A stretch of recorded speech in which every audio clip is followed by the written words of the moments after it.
Hello दोस्तों, स्वागत है सभी का आपका अपने चैनल बेसिक नॉलेज में। तो कैसे हैं आप लोग? आशा करता हूं मस्त है, स्वस्थ है, पढ़ाई बहुत जबरदस्त कर रहे हैं। दोस्तों, आप सभी को आपके एग्जाम के लिए ढेर सारी शुभकामनाएं और आप सभी एग्जाम बहुत बढ़िया जाए, मैं भगवान से ही प्रार्थना करता हूं। दोस्तों, कुछ इंपॉर्टेंट क्वेश्चन यहाँ पर सब्जेक्टिव वाला, क्योंकि सब्जेक्टिव वीडियोज मैंने थोड़ा कम दिया था, ऑब्जेक्टिव दिया था काफ़ी सारा, और आप लोग का न्यूमेरिकल्स भी बता दिया है विद्युत का, उसी के आधार पर न्यूमेरिकल पूछ जाएगा। आप लोग का प्रकाश चैप्टर का न्यूमेरिकल बता दिया, उसको भी देख लेना।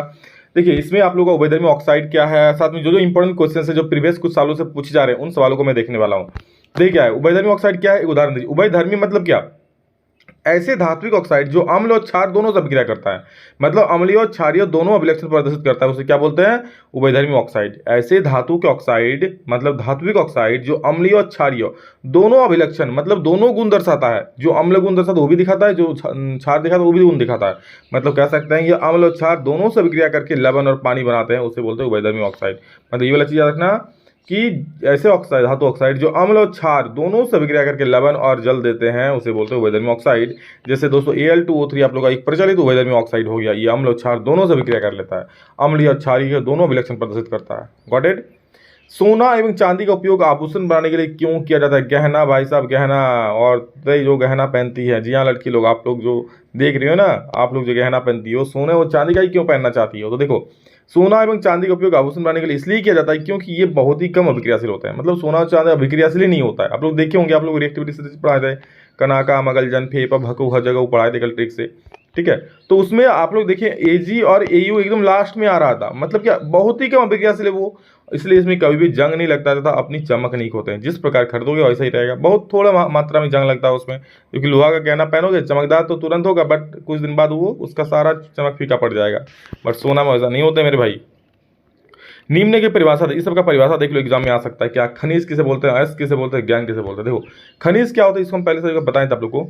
वे तत्व यौगिक जो पृथ्वी की भूपटि में प्राकृतिक रूप से पाए जाते हैं, उसे क्या बोलते हैं? खनिज बोलते हैं। मतलब पृथ्वी के अंदर जो भी प्राकृतिक रूप से पाए जाते हैं, हम लोग उसमें कोई भी छेड़छाड़ नहीं करते हैं, ना हम लोग डालते हैं, ना हम लोग कुछ करते हैं उसको, ठीक है? हम लोग उसको बस ऐसे खोद के निकाल लेते हैं। जैसे कोयला क्या एक खनिज हो गया, कोयला को खोदते खोदते मान लो हीरा मिल गया, हीरा भी क्या एक खनिज है। लोहा मिल गया, क्या खनिज है। अभ्रक मिल गया, क्या खनिज है। सारी चीज क्या खनिज, जो भी पृथ्वी के अंदर प्राकृतिक रूप से पाया जाता है, मतलब उसमें हम लोग कोई छेड़छाड़ नहीं करते हैं, जैसा है वैसा ही, मतलब जो हम लोग मिलता है उसे हम लोग खनिज बोलते हैं। अयस्क क्या है?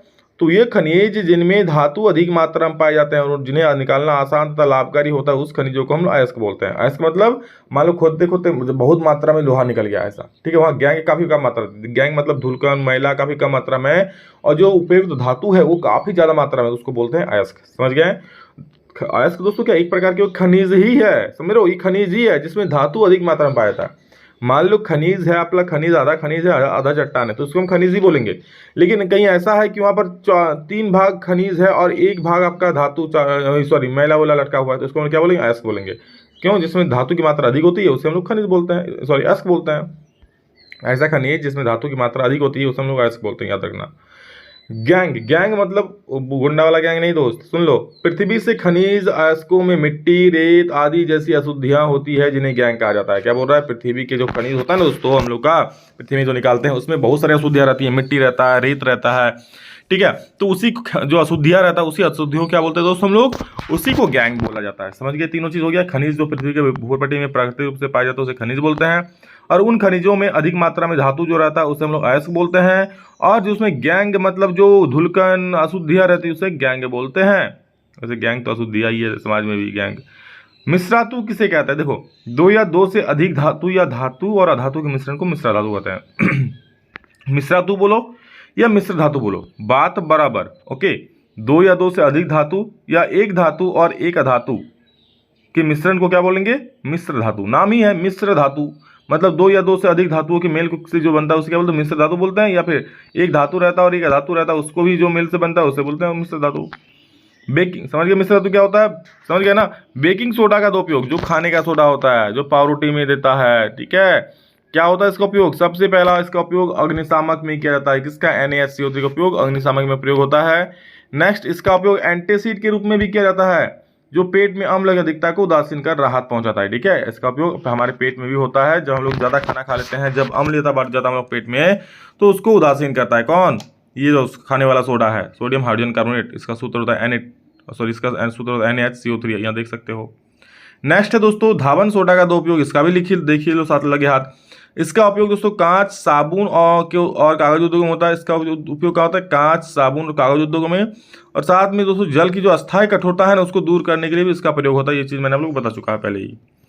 एथेनॉल से एथोनिक अम्ल में परिवर्तन को ऑक्सीकरण अभिक्रिया क्यों बोलते हैं? तो देखो, एथेनॉल से एथोनिक अम्ल में परिवर्तन को ऑक्सीकरण अभिक्रिया इस कहते हैं क्योंकि दहन करने से कार्बन यौगिकों में सरलता से ऑक्सीकृत क्योंकि दहन करने से कार्बन यौगिकों को सरलता से ऑक्सीकृत किया जा सकता है, मतलब ऑक्सीजन का ऐड हो जाता है। एथेनॉल में कम ऑक्सीजन होता है, जबकि एथेनोइक अम्ल में दोस्तों ज्यादा ऑक्सीजन हो जाता है। ठीक है, ऑक्सीजन की मात्रा बढ़ जाती है, ऑक्सीजन जुट जाता है, इसलिए इसको ऑक्सीकरण अभिक्रिया बोलते हैं। ऐसा भी बोल सकते हो कि इथेनॉल से एथेनोइक अम्ल में परिवर्तन करने पर ऑक्सीजन की मात्रा बढ़ जाती है या ऑक्सीजन जुट जाता है, इसलिए इसको ऑक्सीकरण अभिक्रिया बोलते हैं। या फिर ये भी लिख सकते हो कि अभिक्रिया कहते हैं क्योंकि दहन करने से कार्बन यौगिकों को सरलता से ऑक्सीकृत किया जा सकता है, इसलिए इसको ऑक्सीकरण अभिक्रिया बोलते हैं।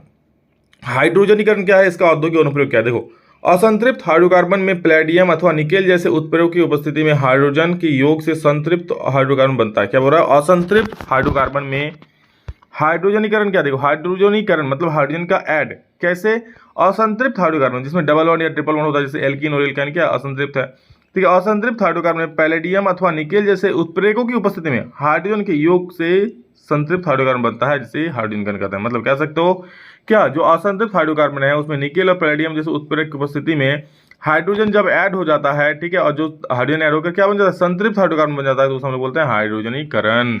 ठीक है, औद्योगिक अनुप्रयोग क्या है? असंतृप्त वसा जैसे वनस्पति तेलों के हाइड्रोजनीकरण से वनस्पति घी बनाया जाता है। मतलब असंतृप्त वसा से क्या बनाया जाता है? वनस्पति घी बनाया जाता है, तो इसका उपयोग होता है उसमें हाइड्रोजनीकरण का। असंतृप्त वसा से वनस्पति घी बनाया जाता है, मतलब असंतृप्त वसा से संतृप्त वसा बनाया जाता है, याद रखना। भूसंपर्क तार क्या है? धातु का आवरण वाले विद्युत जनरेटर को संपर्कित करना क्यों आवश्यक? भूसंपर्क तार क्या है? जो हम लोग अर्थिंग वायर बोलते हैं अपने आम भाषा में। तो देखो, भूसंपर्क तार का क्या कार्य है धातु का? तो ये तो चल फिर से क्वेश्चन ही है, देखो यहाँ आंसर। भूसंपर्क तार घर के निकट जमीन के अंदर बहुत नीचे स्थित होता है और यह धातु के प्लेट से जुड़ा होता है। यह सुरक्षा का एक साधन होता है जो हमें विद्युत के झटकों से बचाता है, समझ रहे हो? भूसंपर्क तार मतलब दोस्तों अर्थिंग वायर होता है। आप लोगों का अर्थिंग घर में आता है जो मेनली पोल से ही आता है। एक्चुअली दोस्तों पोल में जो तार आता है ना, वो कहीं पर जाकर जमीन में जाकर, जहाँ पर स्टेशन वहाँ पर जमीन में जाकर बहुत तल में गड़ा हुआ होता है धातु का प्लेट से। ठीक है, मतलब जमीन में गड़ा होता है। आप लोग वहाँ ना लेकर अपने घर में भी अर्थिंग कर सकते हो। कई लोग कर लेते हैं, देखते हैं घर में, घर के बाहर में एक लंबा तार गाड़ देते हैं और उसको अर्थिंग जाके मेन बोर्ड में कनेक्ट करते हैं और अर्थिंग हो जाता है वो। ठीक है, क्या हुआ बोला देखो कि, और यह धातु के प्लेट से जुड़ा होता है। यह सुरक्षा का एक साधन होता है। जैसे मान लो किसी को झटका लगा ना, तो वही भूसंपर्क तार के जरिए जो सारा करंट है जमीन में चल जाएगा और आदमी सुरक्षित रह जाएगा, जो हमें विद्युत के झटकों से बचाता है। जब कभी हमारे घर में लघुपतन होता है तो अतिरिक्त विद्युत धारा भूसंपर्क के माध्यम से जमीन में चल जाता है। ठीक है, जब दोस्तों कभी घर में लघुपतन होता है, शॉर्ट सर्किट होता है, तो अतिरिक्त जो धारा होता है ना, अब बहुत ज़्यादा धारा बढ़ जाता है उस वक्त, तो सारा धारा उस वक्त कहाँ? जमीन में चल जाता है, क्योंकि जमीन में जितना धारा दो वो ले लेगा। ठीक है, समझ गया है? अगला है दोस्तों, हाँ, चला जाता है। और इस प्रकार धारा हमारे शरीर से ना गुजरकर कहाँ से गुजरता है? भूसंपर्क तार से गुजरता है, समझ लो। इस प्रकार धारा हमारे शरीर से नहीं गुजरता है। जैसे ही वोल्टेज बढ़ता है, शॉर्ट सर्किट होता है, तो उस धारा का उस तार से होकर जमीन में चल जाता है और धारा हमारे शरीर से नहीं गुजर के उस तार से होकर गुजर जाता है, और इस प्रकार हम गंभीर झटके से बच जाते हैं। और इस प्रकार दोस्तों क्या? गंभीर झटके से बच जाते हैं। धातु का आवरण वाले विद्युत संयंत्रों को भूसंपर्क करना आवश्यक होता है, इससे संयंत्रों तथा उनका प्रयोग करने वालों की सुरक्षा हो जाती है। क्या बोल रहा है? इस प्रकार हम गंभीर झटकों से बच जाते हैं दोस्तों। और धातु का आवरण वाले विद्युत संयंत्रों को भूसंपर्क करना आवश्यक होता है, इससे संयंत्रों तथा उनका प्रयोग करने वाले वालों की सुरक्षा हो जाती है। बस इतना ही चीज़ है, मतलब मेन वो झटका से बचाता है, एक सुरक्षा उपाय ही है भूसंपर्क तार। ठीक, चलिए दोस्तों, आप लोग का निकट दृष्टि दोष, दीर्घ दृष्टि दोष देख लेते हैं और उससे समझ सारा मतलब क्या क्या सवाल आ सकता है वो देख लेते हैं। तो ये दोस्तों क्या है सवाल कि निकट दृष्टि दोष क्या है, इसके क्या कारण है, इसका संशोधन किस प्रकार संभव है। दोस्तों इसमें ये दीर्घ उत्तरीय प्रश्न आ सकता है 5 नंबर में आएगा तो, और अगर 3 नंबर में भी आए तो आएगा, पूछेगा निकट दृष्टि दोष क्या है, इसको सुधारण कैसे कर सकते हैं, इस सारा चीज मतलब ये वीडियो देख लेना, आपको समझ जाओ, कोई दिक्कत नहीं है। तो देखो, वह दृष्टि दोष जिसके कारण कोई व्यक्ति निकट की वस्तुओं को स्पष्ट देख सकता है परंतु दूर की वस्तुओं को स्पष्ट नहीं देख सकता है, उसे बोलते हैं निकट दृष्टि दोष। निकट दृष्टि दोष नाम से सुन लो, नाम तो है निकट दृष्टि दोष, बट वो निकट की वस्तुओं को देख सकता है, समझ रहे हो? नाम क्या है? निकट दृष्टि दोष, बट वो निकट की वस्तु को देख सकता है, दूर की वस्तु को नहीं देख सकता है, और इसी दोष को निकट दृष्टि दोष कहते हैं। और इसके कारण क्या है दोस्तों? पहला कारण तो अभिनेत्र लेंस की वक्रता का अधिक हो जाना। ठीक है, अभिनेत्र लेंस की वक्रता का अधिक हो जाना, मतलब वक्रता जब बढ़ जाता है तो दोस्तों यहाँ पर इमेज ना बनकर पहले ही बन जाता है, समझ रहे हो? नेत्र गोलक का लंबा हो जाना। इस दोष को दूर करने के लिए 2 कारण है। क्या कारण? अभिनेत्र लेंस की वक्रता का अधिक होना, नेत्र लेंस का नेत्र गोलक का लंबा हो जाना। इस दोष को दूर करने के लिए अवतल लेंस के चश्मे का उपयोग किया जाता है, जो दूर रखी वस्तुओं से आने वाली किरणों को रेटिना के पहले मिलने के बजाय रेटिना पर ही फोकस होता है। देखिए ये होता है दूर दृष्टि निकट दृष्टि दोष। निकट की वस्तु देख सकता है पर दूर की वस्तु नहीं देख सकता। इसमें क्या होता है दोस्तों, उसका जो इमेज बनता है ना निकट बन जाता है, आंख से पहले ही निकट दृष्टि दोस्तों निकट बन जाता है, यहीं पर बन जाता है। क्यों?